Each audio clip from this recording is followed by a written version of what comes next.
Welcome, everyone. This is 10 Capital Presents with Bloom Communications, Crisis Communications 101. I am joined today by the team at Bloom Communications, Leigh Havelick, Ashley Stanford-Cohn, and Kristin Thumlert. Thank you all so much for joining us today. Thanks for having us. Yeah, so Bloom is an Austin-based communications firm that works with companies that are making an impact on their communities. And, this information, this Crisis Communications 101 is meant to be as informative and interactive as possible. So please, if anyone has any questions, I'm happy to moderate those over. Use the chat box or raise your hand and we will get those questions answered. But now, team, I will let you guys go ahead and take it away with the presentation. Wonderful. So I'm going to share my screen here. Okay. Okay, awesome. I will start. Ashley, do you want to launch those poll questions to begin with? All right, that's going. Why don't we do that? Okay, we're just gonna gain some information about who we have in the audience today. We want to thank you all for joining us this afternoon, and happy holidays as we move in, or as we move to close 2020. I think many of us could describe the year as a crisis in and of itself.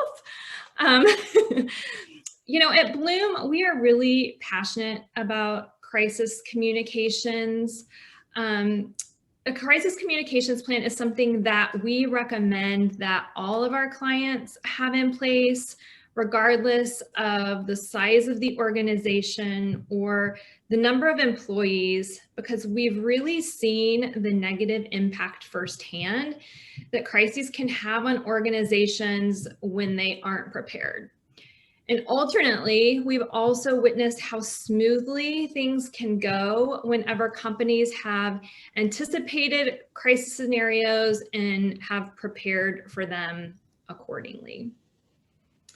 So Leigh, we already have a question right off the bat. Awesome. How was the COVID pandemic crisis unique from other crises, from your perspective?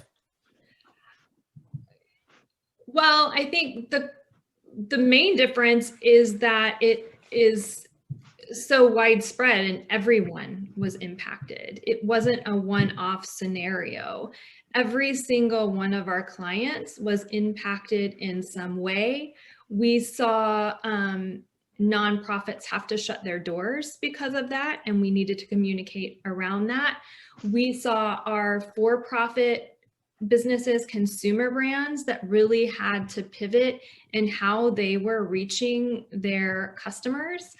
We had to help people re-strategize. Everybody had to pivot to make it through the pandemic and figure out what business looks like moving forward. For some of those organizations, it's going to be a permanent change. The changes that they've made, and other of those, it was temporary. But I think that's the biggest difference, in that, a lot of these crises are specific to one client. It's like something you would, face on a single day, or, it would impact your business over the course of a month or over 6 months. But this was just widespread. We had to help everyone with crisis communications, and we haven't been in that position before. Yeah, thank you. Did you want to share those poll results, Ashley, or do you want me to continue going? Yeah. So let's see. 67% of those here do have a crisis communications plan in place. Only 33% have updated it in the last 2 years. And 67% have done rehearsing and or simulations to put that plan to test. Okay, awesome. So it sounds like those that have a plan in place definitely did some anticipation through rehearsing and simulations for those. So that's good information to have. I want to say we aren't here to alarm or overwhelm anyone today. No one needs that during the holiday season, but we do want to encourage everyone to evaluate your preparedness.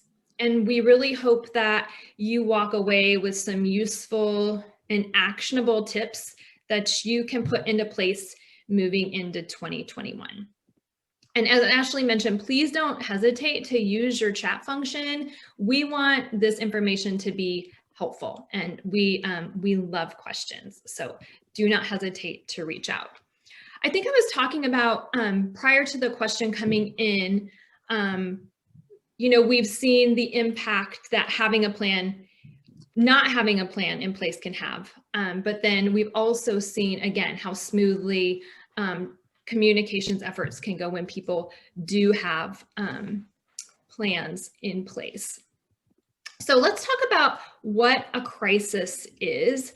So a crisis is defined as any situation, event, or public initiative that negatively impacts a company's short and long-term reputation, daily operations, or financial performance. And those scenarios can play out differently in different ways. They can play out in the news, via print, online, broadcasts. We've seen a lot of things happen with viral videos and viral social media posts lately. And they can even play out internally should you have a disgruntled employee. I think we would all agree that the instantaneous nature of online news and social media has really necessitated more of a need for crisis comms planning in recent years. We had a consumer brand come to us last year.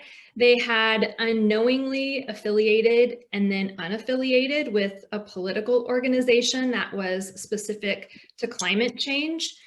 It was an honest mistake on their part. Their stance has always been to be politically neutral. But once they pulled out of that affiliation, they were mentioned in an online article, and then we saw it all play out on their social media. And they didn't have a crisis communications plan in place prior to this happening. And so they ended up losing thousands of followers and customers before contacting us and us helping them mitigate that situation. They just really weren't prepared. They had never experienced anything like this before and just didn't know what to say and how to handle it. And so those are the situations that we are trying to help people avoid, being in these reactionary situations. So if we go to the next slide, these are, different crisis scenarios. Some are quite dire. They're not all of such serious nature, but this will give you an idea of, what dictates a crisis scenario. So in doing some research, we found that 84% of organizations actually have a crisis or emergency communications plan in place, but only 2/3 of those feel that they're confident about their preparedness for an event. And then in going back to, the number of organizations participating today that actually have plans in place, compared, 67% compared to those who have revisited it. Having a plan in place doesn't mean preparedness, as we know. Creating a crisis communications plan really is an ongoing effort in revisiting that, making sure that there is internal alignment, ongoing education with company leadership, as well as internal stakeholders. And then carving out time, making that a priority to revisit the plan. At minimum, we recommend every year. I think the general rule of thumb for best practices is quarterly, just to ensure that risks are regularly reassessed and revised accordingly. And I do, going back to that last scenario I provided in talking about the company coming to us once the crisis had already happened and us needing to be reactionary. You know, as a communications agency, we really pride ourselves on having a deep knowledge of our clients and our customers, and knowing them well enables us to really be an extenuation of that brand. Whenever we're called reactively to handle a crisis, we miss out on that, like really knowing the organization and their values and how they would communicate with their stakeholders. So just that being proactive is just best, it's best case scenario to make sure that crises are mitigated quickly and effectively.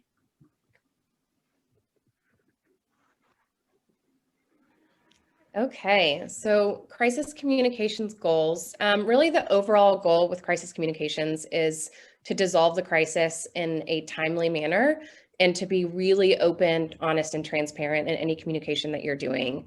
So we typically recommend that you respond within 24 hours. And then, there's certain scenarios that are obviously going to be more urgent. So sometimes that's, a matter of within an hour or two, but, the general rule of thumb that we say is to try to respond in some way within 24 hours. And one of the main important things in crisis communications is to have, be prepared, like Leigh was talking about. Make sure that you're communicating quickly with any of your audiences, whether that be, clients, internal audiences, the media. So to do that well, we recommend always having one key point person that handles all of your crisis communications. That way, they're really coordinating all aspects of what you're saying, who you're putting it out to, the way you're saying it, that you're distributing accurate information. It's kind of gone through that process before it gets to that person. That way, everything that's being shared out is going to be consistent and in the right tone of the organization. This really just helps to, respond in a unified and professional manner. And really just reinforces the company's values and mission to really trying to mitigate the issue as quickly and as professionally as possible.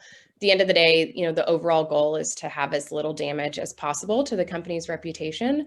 So this is just one way that we recommend doing that, is really having one key point person that is going to manage all communication across the board. And then looking into kind of the best practices of crisis communications, as Leigh was saying, it's just incredibly important to have a crisis communications plan in place. And there's several pieces that kind of go into that. One of the most important things that we always say is having a process checklist, as well as any sort of anticipated questions or and answers from the organization as well. That helps with the scenario planning ahead of time so that you're somewhat prepared if something does happen unexpectedly. At least you're not being reactionary. You're able to have, somewhat be prepared and be more strategic. That includes, any sort of holding statements or messaging as well. Again, that also just really helps to make sure that you're not panicking in a response, because any sort of panic in your demeanor really will influence the tone of coverage that you receive. So having those things kind of prepared ahead of time will help you to react in a much smoother and better way whenever anything does occur. A couple other key things that we always say is communicate the bad news. Be, completely accountable and admit fault with all your stakeholders, whether that's internal staff, media, any partners or clients. Just really making sure that if something did happen on your property or something was your fault, that you're owning up to it and not trying to place blame elsewhere or skirt the issue. Also communicating that the organization is aware of the issue and is really working to resolve it swiftly and as responsible as possible really helps the public perception of the company and their control over the issue and how they're really handling it. Another key thing is to only share known facts. So if you're in doubt about any sort of information and its accuracy and you can't confirm it, just don't share it at that time. You'll do more damage by sharing things that might be true or, that you don't have any sort of facts around. Along the same vein is to always speak honestly and transparently. So the more that you can, just be really open and honest and keep everyone informed with any of that factual and consistent information, the less time it's going to cause you and having to field sort of calls from the media or people calling in saying, I heard this, is this what's true? Just getting out ahead of it is really important.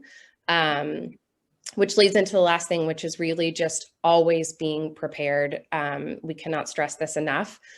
You never really want to allow the story arc of a crisis to be dictated by any sort of external influences. Just that helps, the issue with that is people can speak unfavorably about your organization and about the company. So really you want to try to anticipate any crisis that could occur so that you can really get out ahead of it before it affects the organization negatively. And one example of that I just wanted to share was that we recently received a call from a behavioral provider who works with children on the autism spectrum. And one of the insurance companies that had been covering that service for them decided to no longer cover that moving into 2021.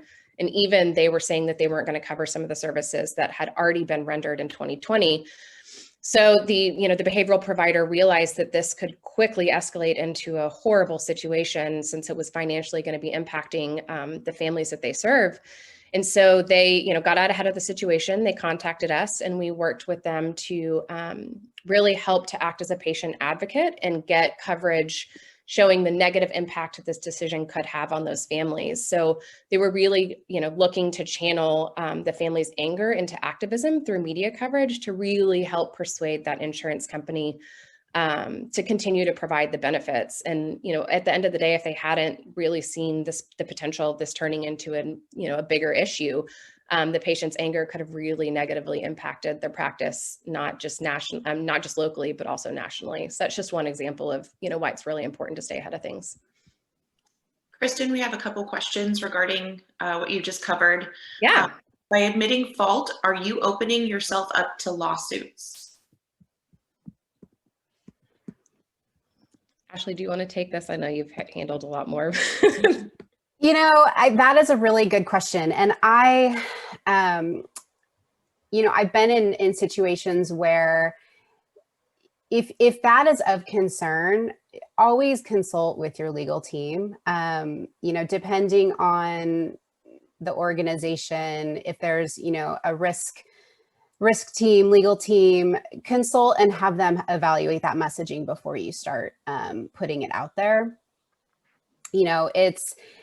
I think it's really dependent too on the crisis. You could be in a situation where, maybe you're admitting, yes, we didn't do this necessarily the right way, but we are putting plans in place to improve our process or services. When we say, take ownership, be accountable, there's definitely, I would say, some things to consider. It's not saying put everything out on the table, but make sure that your audiences or the community know that you are being accountable, you're taking accountability, you're making efforts to change whatever that crisis or situation may be for the better. And I also think, to Ashley's point, part of this is part of the preparedness practice, in that if you anticipate something, you could say there being legal ramifications for that, plan for it now. Mm-hmm. Consult with a lawyer now. If you don't have a legal, smaller organizations don't have legal teams in place. But anticipate these scenarios that you think could open you up for a lawsuit, and figure out how to mitigate them before they're issues. Okay. And another question, it seems that most companies send out one press release and that's the end of the communication. Should you send out more press releases over a period of time? I think it's really specific to what the crisis is. I think this goes way back, but back whenever David Letterman, for those of you who remember him before he was like bearded burly man, whenever he had that, I don't know how to best say it, sexual transgression, maybe, the extramarital affair. I think he went on his show. He addressed it that night very honestly. And then that was really all that he spoke about it again. He spoke his truth. He was done. It didn't continue to be an ongoing issue. I like that approach, specifically if it could have negative impact on your business. I think, rule of thumb is go out there, be honest, and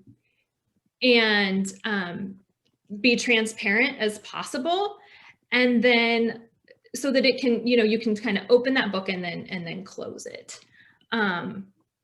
Some things, if you're wanting to do, you might have your crisis and then you can go out with other press releases, not specific to the crisis, but to positively position your company. I mean, that's a strategy as well. But if there's a crisis and it negatively impacts you, I don't think you want to continue sending out press releases about it.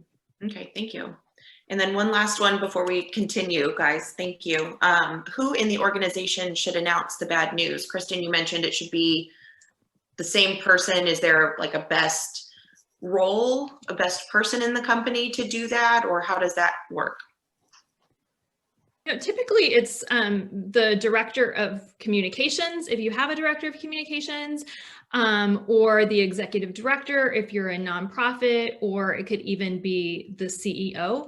And I would say the title of the company spokesperson is less important than just having that spokesperson identified and knowing what that message is going to be. Those are good questions. All right, do we have any more before we keep going? Not at the moment. Okay.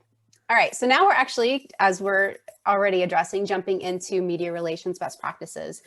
So as you're thinking about potential crisis situations, maybe considering either creating a plan or updating, keep in mind that many will likely pique media interest. It's really dependent on news cycles, what's trending, what's happening in the world.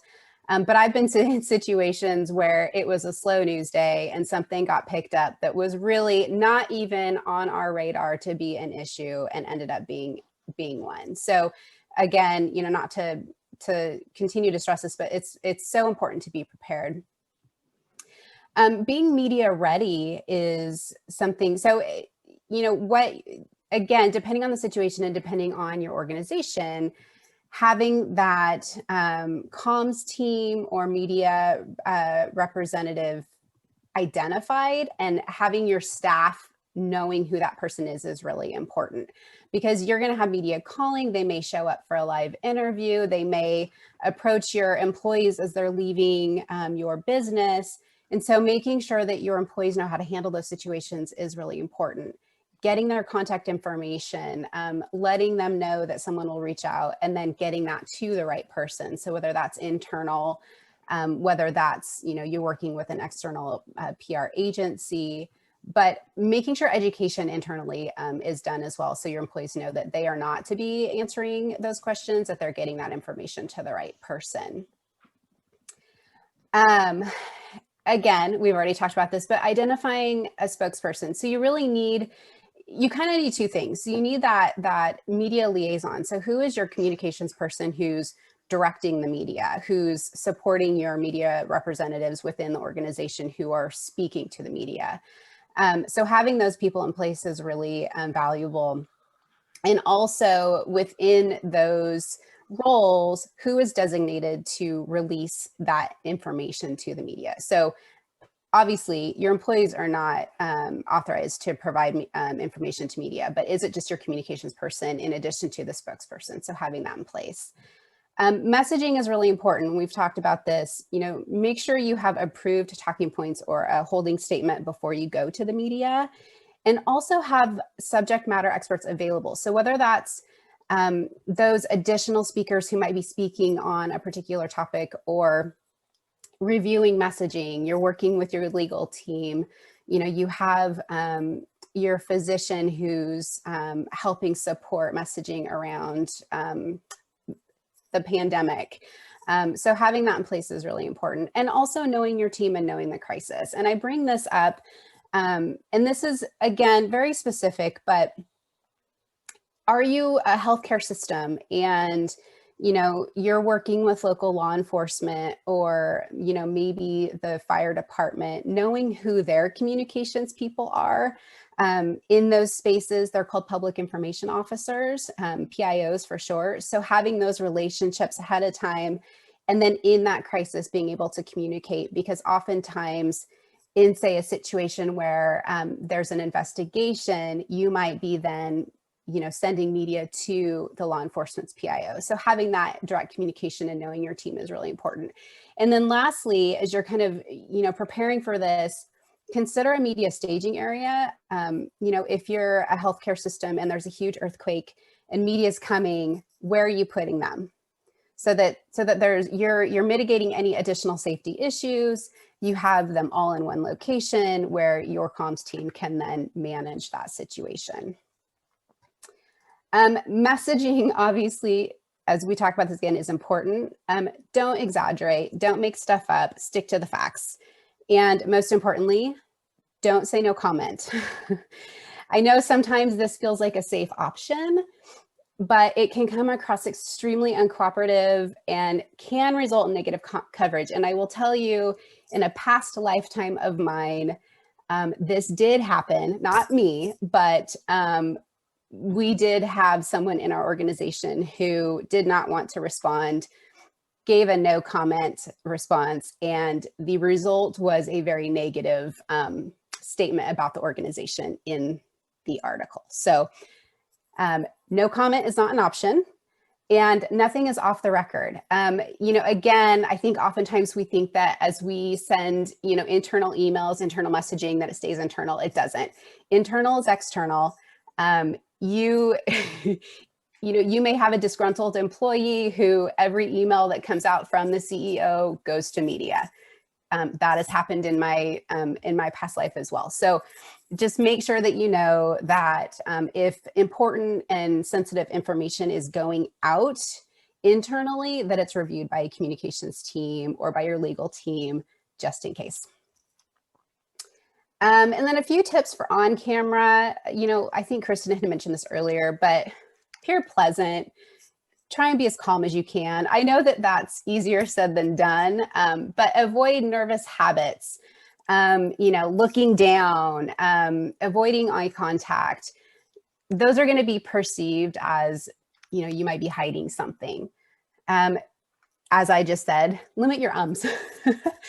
So try to be clear and concise in your messaging.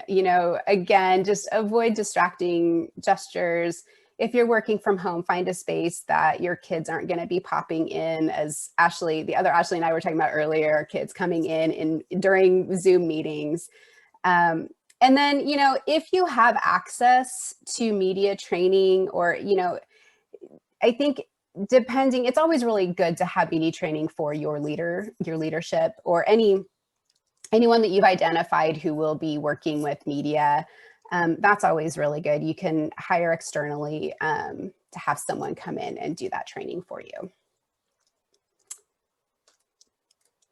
All right, now we're going into social media. This is the fun one because social media has really taken a toll, I think, in communications. And, I think in using social media during crisis, it's really dependent on how you use it, is very dependent on the crisis. And can look very different. You might be dealing with an angry customer or client who's posting negative comments or reviews, or you might be managing a crisis that poses a threat to life within your community. And so again, knowing how to use those channels is really important, and having a plan in place is really important. One thing I did want to note, though, is not all negative social media mentions or comments do need to be responded to.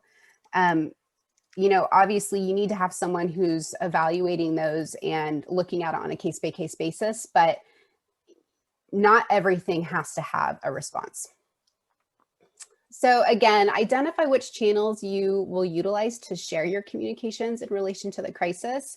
So who is your audience? Who are you trying to reach? For example, I come from a healthcare background, and we did a lot of crisis comms, and Twitter was a great channel for us when there was something happening that was directly impacting the community. And so that was our channel that we were using to communicate information and updates on a timely basis. Have a designated person or process in place who is reviewing your social channels and flagging any of those comments or mentions that are needed. And then who's going to respond based on the crisis. So who owns that? Realistic response time is important. I know Kristin mentioned this too. Respond within 24 to 48 hours, depending. However, if it's, what we consider like a level 1 crisis where there's a threat to life, there's potential damage, there's something going on, that may be response times every 30 minutes or every hour, depending on what the crisis is and what your plan is in responding externally. And then a good one thing to keep in mind too is wrap it up. So if it's a big crisis and there's something going on and you have community members who are, actively watching and engaging, watching the news, don't just leave it at, we've had this many patients at the hospital, and then silence. Make sure that you provide some sort of closure or next steps, information that they need to take for safety, things of that nature. Again, how you're responding, stick to the facts, be polite, and take the high road. Don't be defensive. You can easily, as we all know, social media can stir up all kinds of responses. So just keep in mind that how you respond can be used in a negative manner. It can be pulled for media coverage. So again, polite, stick to the facts, be sympathetic and empathetic. If you're dealing, if you're a brand and you're dealing with an angry customer, express that you understand and you hear them. This can really go a long way in brand loyalty. So, if that's a situation that you're dealing with, I hear you. We're going to follow up and contact you immediately. Just make sure that happens. And then a few final thoughts. We were talking about this the other day as we were reviewing the slides. If you're a brand and you have an angry customer who's writing negative reviews, I think sometimes it can, you have employees who they're your ambassadors. They love where they work. Don't encourage them to respond to those negative posts. Make sure that you have the right people in place who are handling the situation, and you don't have a bunch of staff that are coming in and responding by, posting positive reviews or creating arguments or, more negative comments, because it comes off as unethical and adds fuel to the fire. So just make sure that you're not encouraging, that staff knows that it is not their place to respond to those types of comments. And don't delete. That has come up before in question of, well, I can just delete that comment. You could, but that again could create some negative coverage. So, again, like we said, respond in a positive manner. If it comes to a point, and I have been in this situation where the comments were just completely all over the place, out of line. There are options to hide comments, but really your best bet is respond politely, let them know that you've heard them, and then take actions to follow up and find a solution.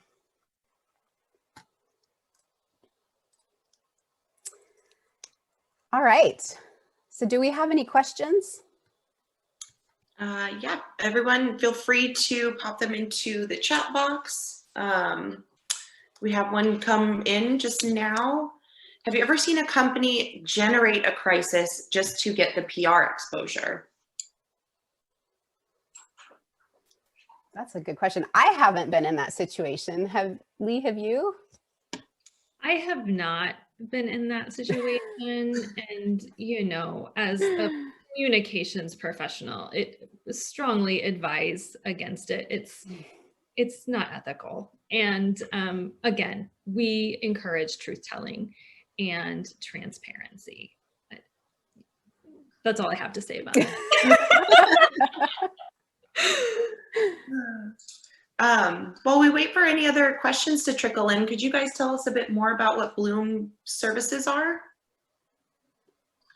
Sure. Bloom is a boutique research-based marketing and communications agency. We have offices in Austin and Portland, and we really pride ourselves on integrated communications and providing a holistic approach to our client services. So we do everything from research to help inform our marketing and PR strategies to in-house creative.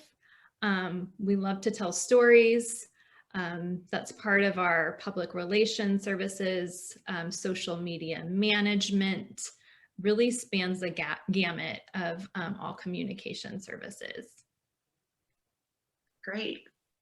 And I'm wondering, social media is fairly new in the communication space and anywhere really.